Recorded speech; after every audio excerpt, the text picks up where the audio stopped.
Hello guys, welcome to my channel लारस फंक्शन। आज मैं आपके साथ रिडेम्पशन ऑफ लव का नेक्स्ट पार्ट एक्सप्लेन करने वाली हूँ। हमने पिछले पार्ट में देखा था वी और वांग जी की शादी हो चुकी थी।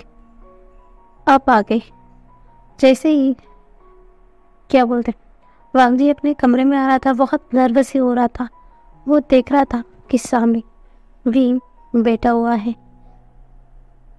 वांग जी धीरे धीरे उसके पास जाता है, क्योंकि वांग जी को तो अपना पास्ट सब कुछ तो याद है। वो हंगुन थे, वो कौन थे? वो हेवन के एम्परर थे। उसे सब कुछ याद था और अब वो बहुत हैप्पी था, क्योंकि पिछली बार उसने गलती की थी। अपनी गलती के चक्कर में वो हालातों से वजह से गिर चुके थे, पर वो जानबूझ के कभी भी विंग को हर्ट कभी नहीं करना चाहते थे। फिर भी उनके हाथों से हर्ट हुआ विंग, और वो विंग को खो चुके। पर बाद में उन्होंने विंग से भी ज्यादा सफर किया था, क्योंकि वो भी विंग से बहुत प्यार करते थे। इसलिए उन्होंने बहुत तकलीफें झेली थी अपनी विंग को वापस पाने के लिए। पर आज उसका विंग उसके साथ है, उसके पास। अब वो दोनों सोलमेट है, हस्बैंड एंड हस्बैंड है। अब उन्हें कोई नहीं अलग कर सकता, कोई नहीं। यही सोचकर वो बहुत बड़ी स्माइल के साथ विंग के पास जाकर बैठ जाते। विंग की फेस से वेल हटाते। विंग भी जैसे ही वांग जी को देखता ना, उसके फेस पे बड़ी सी स्माइल आ जाती, क्योंकि वो भी इन दिनों पता नहीं कैसे। पहले तो विंग वांग जी से कुछ समय पहले ही मिला था, फिर भी वांग जी के साथ रहना, वांग जी से बातें करना, सब कुछ उसे अच्छा लगने लगा। वो भी पता नहीं क्यों वांग जी के पास खींचे चले जा रहा था। वो भी अपने आप को इस समझा ही नहीं पा रहा था कि उसके साथ क्या हो रहा है। तो वो भी बहुत अर्पिता। तो वांग जी पूरे अपने आंखों से सिर्फ विंग को निकालता ही रहता है। वो पूरा विंग को ऊपर से नीचे तक स्कैन करता है।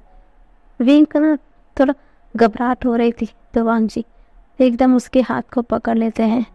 बोलते, विंग मैं बहुत हैप्पी हूँ, बहुत ज़्यादा हैप्पी हूँ। तुम्हें पता है, इस दिन के लिए मैं बहुत इंतज़ार किया। पता है, मैं तुम्हें देखते ही तुम्हारे प्यार में पड़ चुका था। अब मैं तुम्हारे बिना एक पल भी रहना नहीं चाहता, और अब तुम मेरा हो चुके हो। फाइनली तुम मेरे हो विंग। ऐसा बोलते हैं कि विंग भी स्माइल करता है।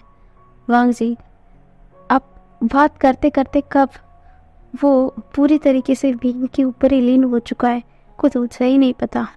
वो धीरे धीरे झुकते विंग की लिप को कैप्चर कर लेता है, उसे पैशनेटली किस करना शुरू कर देता है।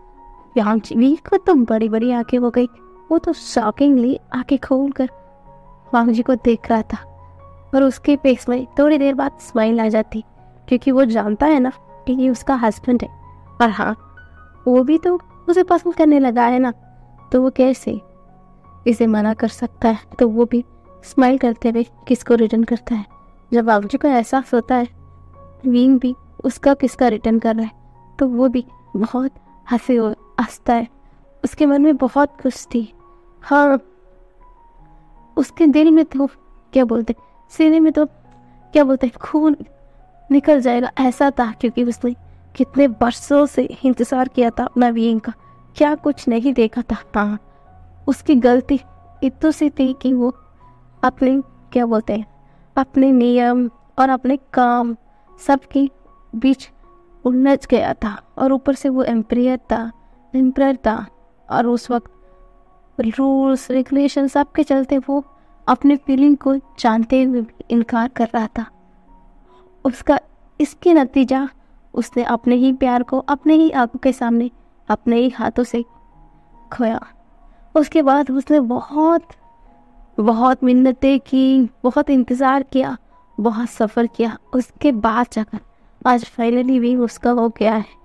तो वो इस पल को अपने अंदर कैद करके रखना चाहता है। फैसिनेटली किस किए जा रहा था, उसके आंखों से आंसू भी आ रहे थे, और वो स्माइल भी कर रहा था। इसे किस करते करते वो विंग को ही एकदम बेड में सही लेटा देता है और वो एकदम उसके ऊपर आ जाता है। उसके फेस पे, उसके आईज, उसके नोज में ऐसा ही किस करते जा रहा था। किस करने के बाद वो एकदम प्यार से विंग को एक बार देखता है। विंग भी स्माइल करते हुए उसे ही देख रहा था। तब वो अपनी आंखों से उसे उसको परमिशन मांग रहा था। विंग भी स्माइल करते हुए नोट करता है। अब तो वांगजी को कौन रोकने वाला था। वो एकदम से वापस से विंग की लिप को कैप्चर कर लेता है और एक हाथ से उसकी आंखों को हटाना शुरू कर दिया था। वो ऐसे ही किस करते करते दोनों किस में एकदम मेल्ट हो गए थे, हो चुके थे। कब विंग को उसने ऊपर से नेकेड कर दिया। विंग तो पता ही नहीं था क्योंकि वो उस किस में खो चुका था। बाबूजी धीरे धीरे विंग को थोड़ी एकदम इग्नोर कर देता है और जब उसे पता चलता है कि विंग को सांस लेने में दिक्कत हो रही, तब जाके उसे छोड़ता है। जब विंग खुद को देखता है वो तो शॉक हो गया। बाबूजी पूरा इंटेंस रेखाओं के साथ उसे ही देख रहा था। विंग एकदम शर्मा जाता है। वो अपने फेस को आंखों से बंद कर लेता है। तभी बाबूजी बोलता है, प्लीज विंग बस मुझे देखो, ऐसा बोलता है। तो विंग धीरे धीरे उसके हाथों को अपने फेस से हटाता है। वांगजी भी अपने आप को अनट्रस्ट करता है और उसके साथ वापस से उसके फेस से होते हुए उसे किस करना शुरू कर देता है। वो किस करते करते उसके चेस्ट तक आ जाता है। वहाँ पर वो किस करता है, सक करता है, ऐसे ही उसके नेबल को भी किस करता है, सक करता है और एक क्लिक करता है। ऐसे ही वो उसके हाथ की मदद से विंग के लोअर पार्ट को अपने हाथ में लेता है और उसे रब करना शुरू कर देता है। वांगजी विंग की इस हिंग तो क्या बोलते हैं प्लेजर में पूरा तरीके से खो चुका था। वांगजी धीरे धीरे अपने हाथों की मदद से उसे प्रिपेयर करना शुरू कर देता है। जैसे उसे महसूस होता है कि हाँ आप विंग तैयार है, तब जाकर वो उसके साथ इंटीमेट होना शुरू कर देता है। वो पूरी रात विंग के साथ इंटीमेट होता है। विंग तक बेहोश भी हो जाता है, पर वांगजी को तो होश ही नहीं था। वो तो ऐसा लग रहा था कि वो अपनी सही माइंड में ही नहीं है।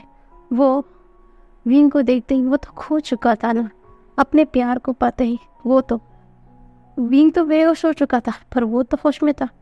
वो रुकने का नाम ही ले रहा था।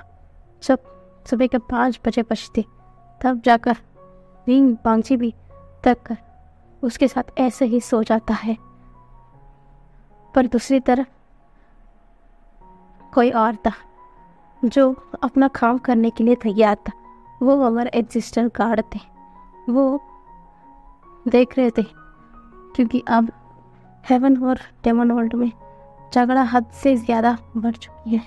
अब कुछ भी देर हुआ सब कुछ बर्बाद हो चुका, उनका सब कुछ बर्बाद हो जाएगा। अब उन्हें जल्द से जल्द सब कुछ सही करना होगा, सब कुछ सही करना होगा। यही सोचकर वो खांसी को माइंडलिंग के द्वारा बुलाते हैं। तो खांसी सर भी एकदम से उनके सामने प्रकट हो जाती है। तभी तेरे सिस्टर बोलते हैं, देखो खांसी, तुम अब की मून डीटी हो, इस हेवन की क्वीन हो तुम। क्या तुम ऐसे ही सब कुछ बर्बाद होते हुए देखना चाहोगी? क्या तुम नहीं चाहती सब कुछ सही हो जाए, सब कुछ ठीक हो जाए? तभी काफी सरल बोलती है, हाँ मैं चाहती हूँ सब कुछ सही हो जाए, पर मैं नहीं चाहती मेरे बेटे को उसका सब कुछ याद आए, उसका पास्ट, उसका वो पेनफुल पास्ट, मैं नहीं चाहती उसे याद आए। तभी एकदम से सिस्टर गार्ड उसके पास आते हैं, बोलते हैं, देखो कम से हर किसी की जिंदगी में सिर्फ खुशियाँ ही नहीं होता, मैं जानता हूँ। वे होशियार ने पिछले बार बिना गलती की इनोसेंट होते हुए भी सबके नज़रों में, अपने प्यार की नज़रों में भी वो गुनहगार बन चुका था। उसे तकलीफ हुई, यहाँ तक कि उसने अपनी जान तक गंवाना पड़ा इनोसेंट होते हुए भी, क्योंकि वो उसका नियति थी, उसका डेस्टिनी थी, जो उसके जन्म से पहले उसके साथ लिखा गया था, जो उसके साथ हुआ है। फिर भी अब देखो ना, खुद को देखो, अब उसके पास उसकी माँ है, उसके फादर है, उसका बिलव्ड वन है ना, जिसे वो बहुत ज़्यादा प्यार करता है। अब सब कुछ सही है और हाँ, उसे वापस आना ही होगा। तुम जानते हो ना, उन दोनों की स्टेबल होने से ही, उनकी सत्या जागृत होने से ही सब कुछ स्टेबल हो सकता है, नहीं तो सब कुछ बर्बाद हो जाएगा, सब कुछ बर्बाद हो जाएगा। भागजी तो अपना शक्तियों से वाकिफ है, पर हाँ, यहाँ तक मुझे पता है उसके पास उसकी शक्तियाँ भी वापस आ चुकी होगी। फिर भी वो हंगन जुन है, इसलिए वो सक्षम है कि सबके सामने अपना शक्तियों को छुपाने की। पर वीन को भी उसका शक्तियाँ वापस देने की वक्त आ चुकी है, जिसे हमने बंद किया है। तभी कांसे बोलती है, आपको लगता है यांग एनर्जी तो अपने मास्टर से बात मानेगा, पर यंग एनर्जी भी अपने मास्टर की बात मानता है, पर अपने मास्टर को वो बहुत मानता है। वो अपने मास्टर के साथ कोई भी ना इंसाफी सहन नहीं कर सकता। उसकी ही स्टाफ की वजह से इतना कुछ हो रहा है। आपको लगता है क्या वो इस बार बींग और मावजी को एक साथ रहने देगा? जिस इंसान के चलते उसके मास्टर ने खुद को मार दिया, या कहो मरवा दिए गए, क्या वो अपने मास्टर को वापस हंगवनजुट के साथ आने देंगे? तभी एसिस्टेंट बोलते हैं, हाँ मैं जानता हूँ तुम्हारी सोच, सब कुछ समझता हूँ, पर अब उसे भी अब समझना होगा, उसे भी अब सारा सच बताना होगा। हाँ मैं मानता हूँ कि वो अपने मास्टर के प्रति बहुत लायन है, बहुत पॉसेसिव है इन एनर्जी, इसलिए तो कोई भी उसे काबू पाकर सब कुछ बर्बाद भी कर सकता है या सब कुछ बना भी सकता है। इसलिए तो मैंने उस एनर्जी को खास तौर पर वेवोशन को दिया था, क्योंकि उसका सोल उसे कंट्रोल कर सकता है, उसे सही राह पर ले जा सकता है, उस शक्ति का सही प्रदर्शन कर सकता है, और उसने किया भी। इसके चलते ही तो वो इंग एनर्जी ने अपने मास्टर के लिए इतना कुछ कर दिया। तो हमने जो सोचा, सब कुछ जैसा डेस्टिनी ने उसे वो पावर दिया, वो गलत नहीं था, सच में वो सही हाथों में ही गया है। फिर भी इस बार उसे भी तो अब पूरा सच पता चलेगा। जैसे ही इंग एनर्जी वेवोशन के अंदर प्रकट करेगी, उसे सब कुछ पता चलेगा, सब कुछ, जैसे कैसे वेवोशन के साथ धोखा हुआ है और उसके बाद हंगवनजुन भी क्या क्या सफर किया है। सब कुछ पता चलने के बाद खुद ब खुद इंग एनर्जी अपने आप हंगवनजुन को माफ कर देंगी, क्योंकि वो भी जानती है कि उसका मास्टर हंगवनजुन से बहुत प्यार करते हैं, उसके बिना रह ही रह सकते हैं। तो वो अपने मास्टर की खुशी के लिए कुछ भी कर जाएगा। वो इस बार हंगवनजुन को हार्म नहीं करेगा, ऐसा बोलते हैं। तब कांगसरन एक गहरी सी सांस लेती है, बोलती है, ठीक है, अब आप क्या चाहते हैं? तो बोलते हैं,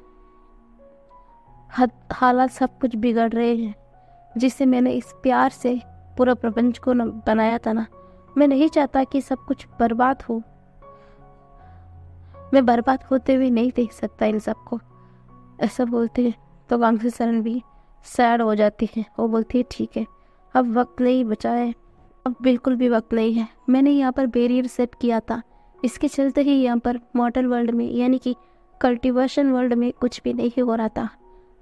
पर अब सबके नफरत गुस्से इतना बढ़ चुके थे कि अब ये पॉजिटिव एनर्जी भी पीछे पड़ रहे हैं, हम चाहकर भी कुछ नहीं कर पा रहे हैं। अब उन दोनों की वापसी से ही सब कुछ शांत हो चुका है, सब कुछ शांत हो सकता है। तो अब क्या करने वाले हैं मास्टर? कल इन सब का अंत होगा। बहुत देख लिया, मैं भी बहुत शांत रह लिया, कल के बाद सब कुछ तबाह हो जाएगा। या कहो सब कुछ शांत हो जाएगा। आंख से बोलती है, जी मास्टर, जो आप चाहते हैं वैसा ही हो। ऐसा बोलकर वो एकदम से वापस से लाल कबीला आ जाती है। वो एकदम इधर उधर चक्कर काट रही थी। जो बेचांग से थे, जो सो रहे थे, वो भी नींद से जाग चुके थे। वो बोलते, कंग से क्या हुआ है, क्या हुआ है, क्या रजिस्टर गार्ड ने क्या कहा है तुमसे, क्या हुआ बताओ। तो वो सब कुछ बता देती है।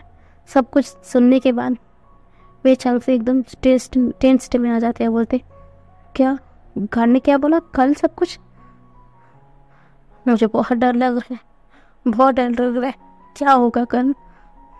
तभी कांग से बोलती है, शांत हो जाओ, एक सिस्टर गार्ड ने कहा है ना, कल या तो सब कुछ ठीक होगा या तो बर्बाद।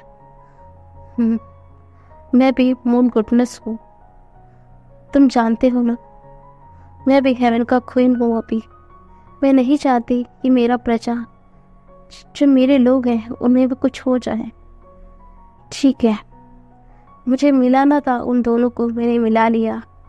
अब जो भी आगे होगा, वो जो भी होगा, वो सब कुछ उनकी डेस्टिनी में जो लिखा है वैसा ही होगा। उन्हें जितना बिछड़ना था बिछड़ चुके।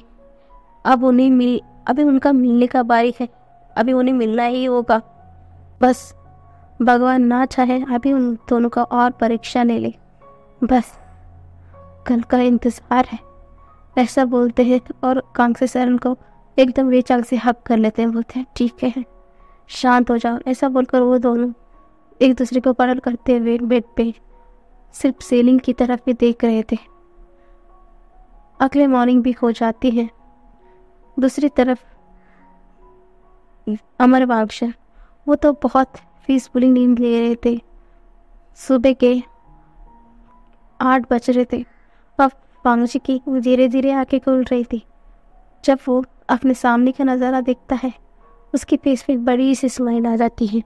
उसका विंग उसके साथ लेटा हुआ था, उसके मेसी हेयर, उसके लिप उसे अभी भी इनवाइट कर रहे थे। पर जैसे ही वो विंग की हाल को देखता है, वो एकदम शॉक हो गया था और वो एकदम उसके कान तक रेड हो चुके थे। उसे याद आ रहे थे कि वो रात में क्या क्या कर चुका था। तो एकदम शांत हो जाता है। वो एकदम विंग के करीब आता है, उसके फोrehead पे किस करते हैं। बोलता है, सॉरी विंग, मैंने जब तुम्हें देखा मैंने खुद को कंट्रोल नहीं कर पाया, मुझे माफ़ कर देना। ऐसा बोलकर उसके फोrehead पर एक किस करता है और उसे अपने गोद में ले लेता है। एकदम से वॉशरूम की तरफ चले जा रहा था। विंग तो अभी भी पीसफुली सो रहा था।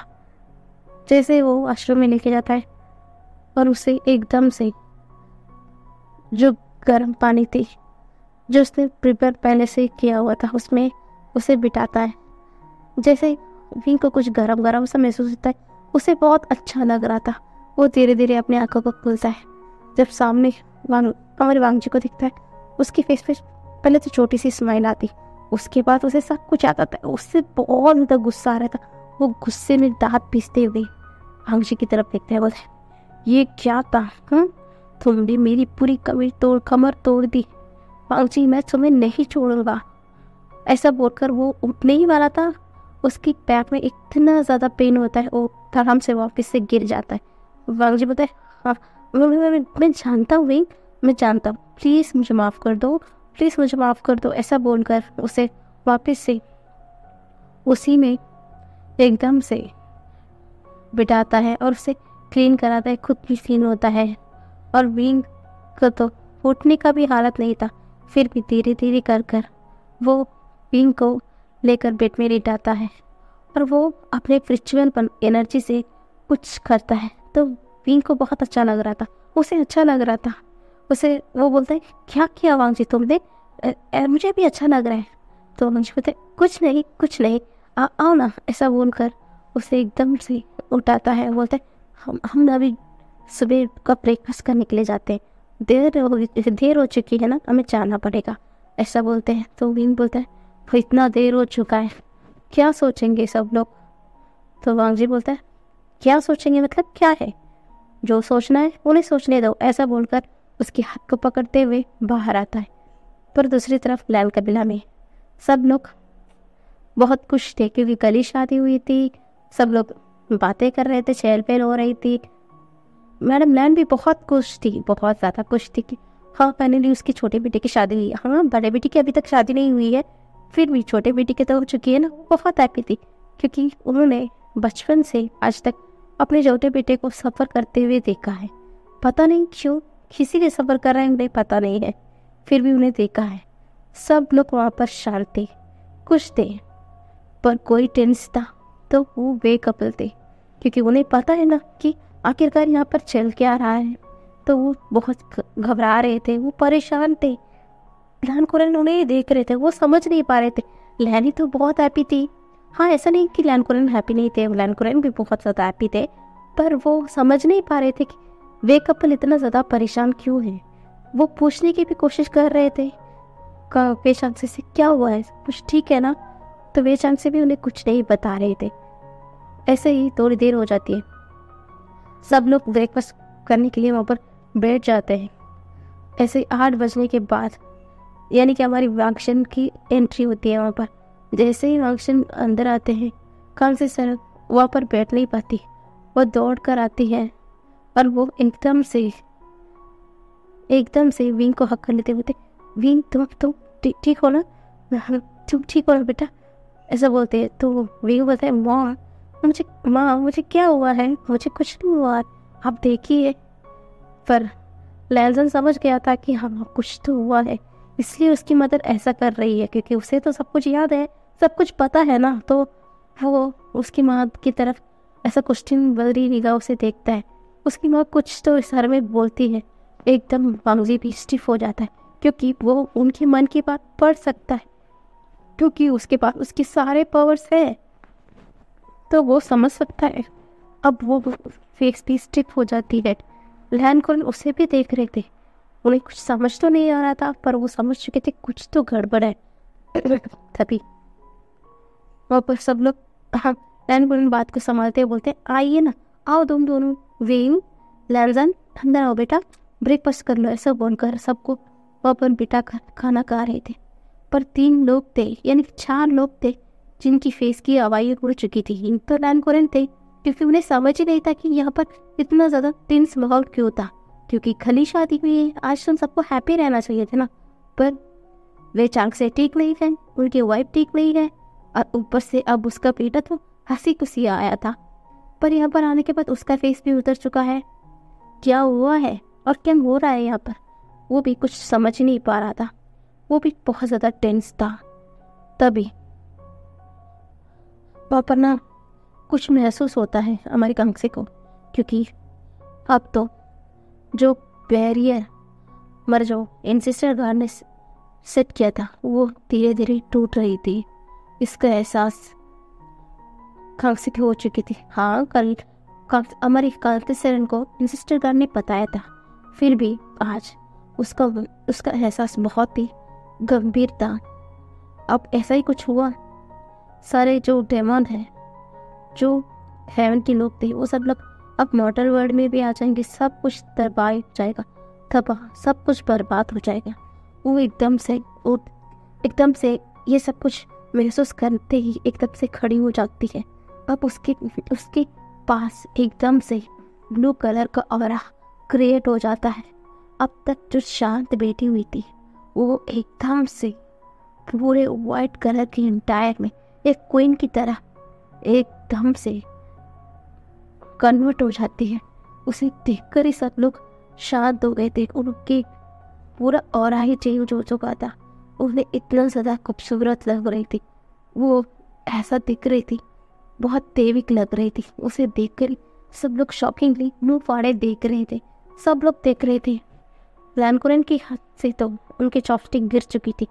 मैडम लैन तो मुंह फाड़े देख रही थी। सब लोग देख रहे थे। लैंजन कुछ नहीं कह रहा था। एकदम से उस जगह से कान से एकदम वैनिश हो जाती है। बेचान से अपना मुट्ठी कस लेते हैं, अपने आंखों को बंद कर लेते हैं।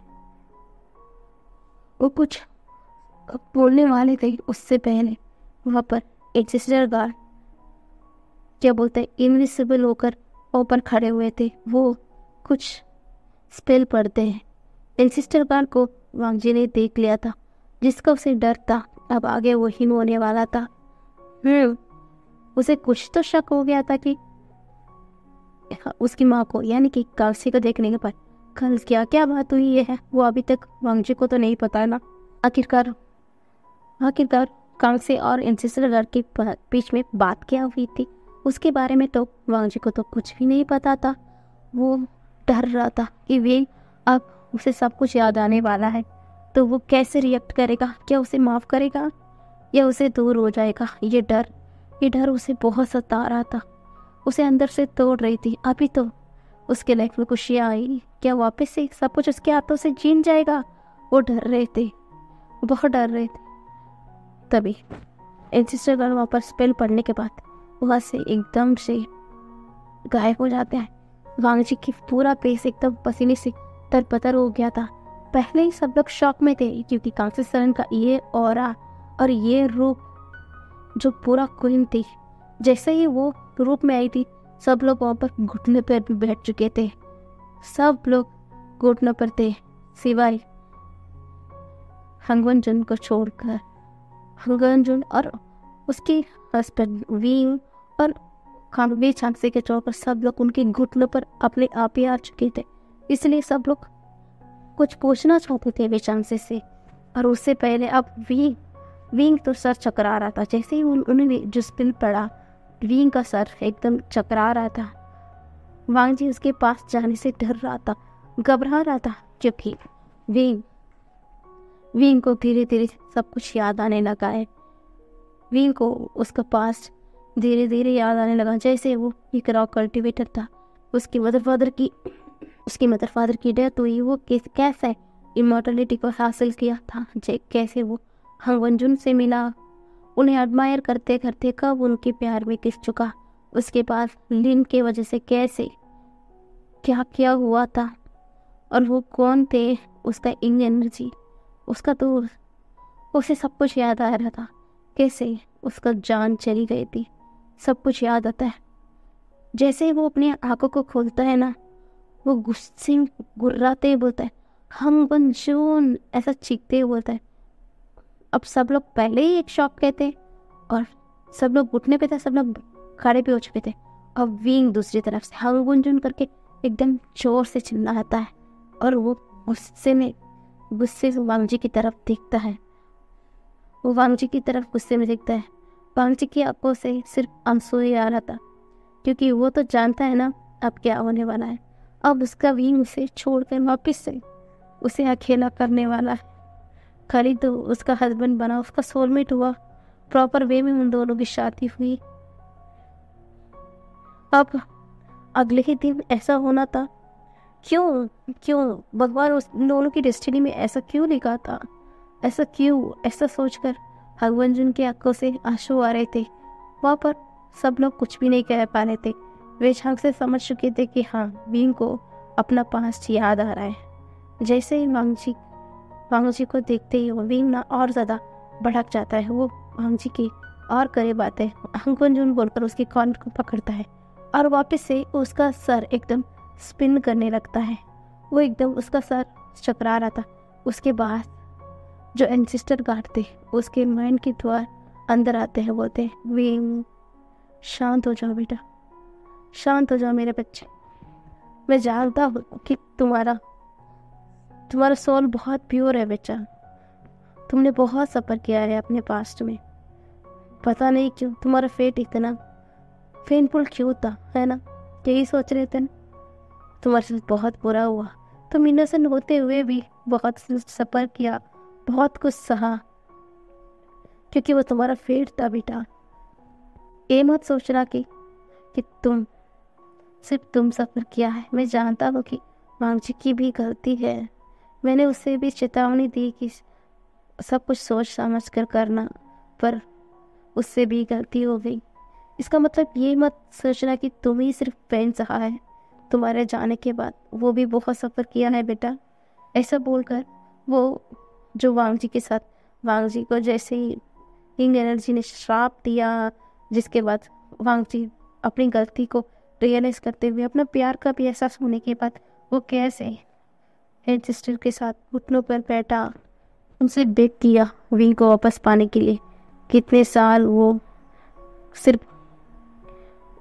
क्या बोलते हैं सेक्लूशन में रहा और वो इंतज़ार करता रहा।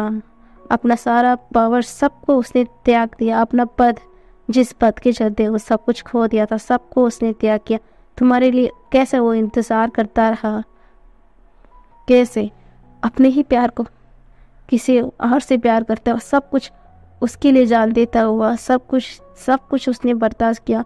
सब कुछ बर्दाश्त करने के बाद फाइनली उसकी गलती ना है, हाँ उसका थोड़ा सा फॉल्ट है, फिर भी वो भी इनोसेंट था। इसके ही चलते वापस वो दोनों सोलमेट भी थे, इसलिए उन्हें वापस भी मिलना पड़ा, एक दूसरे के साथ एक दूसरे का होना पड़ा। सब कुछ देखने के बाद जाकर विंग एकदम शांत होता है। तभी एंसेस्टर गार्ड उसके मन के थ्रू ही बोलते हैं, विंग मुझे जो कुछ भी बताना था मैंने सब कुछ तुम्हें बता लिया था। हाँ उसकी गलती है, उसने बहुत सफ़र किया है बेटा, तुम तो नहीं थे पर वो सब कुछ जानता था। तुम्हें पता है अभी भी वो लैनवांग जी बनकर इस लैंड काबिला में जन्म लेने के बाद भी वो रात रात तक सो नहीं पाता। उसका पास्ट उसे हांट करती है। ऐसा बोलकर उसके बचपन से वो कैसा हांट होते हुए आया है सब कुछ उसे दिखाता है। अब विंग की आँख से आंसू भी आ रहे थे, उसका सर भी स्पिन कर रहा था। वांग जी और भी ज़्यादा घबरा रहा था, बहुत ज़्यादा घबरा रहा था। अब विंग की बात एंसेस्टर गार्ड बोलते, अब उसे माफ़ कर दो, तुम दोनों सोलमेट हो। अब पूरा हेवन और डेमन वर्ल्ड सब कुछ खतरे में है, तुम दोनों को वापस से एक होना होगा। तुम्हारा इंग एनर्जी को भी मुझे बताना था कि उसके मास्टर के साथ जो गलती हुआ उनका सजा उन्हें मिल चुका है। ये भी इनोसेंट है, उसका गलती है, इसका भी मैं सजा दे दिया है, फिर भी उसे माफ़ करने के लिए बोलो, उसे अपना लो विंग, उसे अपना लो, एक मौका दो उसे। ऐसा बोलते हुए एंसेस्टर गार्ड एकदम से वहाँ से चले जाते हैं। विंग धड़ाम से एकदम से वहाँ पर गिर जाता है। वांग जी बहुत परेशान हो चुका था, वो एकदम अपने गोद में उठाता है, पास के एक कमरे में उसे लेटा देते हैं। सबके मन में हजारों सवाल थे, क्या हुआ था, विंग को ऐसा क्या हुआ है, विंग ने क्या कहा, हंगवंजन के बारे में तो सबको पता है ना, हंगवंजन बोल के वो वांग जी किस कलर को क्यों पकड़ा था, और वेस्टांगसे की वाइफ कौन है, उनके पास इतना दिव्य शक्ति कैसे है, क्यों, कौन है ये, क्या हो रहा है। सब लोग कुछ समझ नहीं पा रहे थे, सब लोग बहुत टेंस थे और वांग जी तो बहुत परेशान था। क्या विंग क्या उसे माफ़ करेगा, उसे एक्सेप्ट कर पाएगा, बहुत सोच रहा था, वो डर रहा था। बस आज के लिए इतना ही, कल देखेंगे कि क्या सच में विंग वांग जी को माफ़ करेगा या सजा देगा। बाय बाय, कल देखते हैं।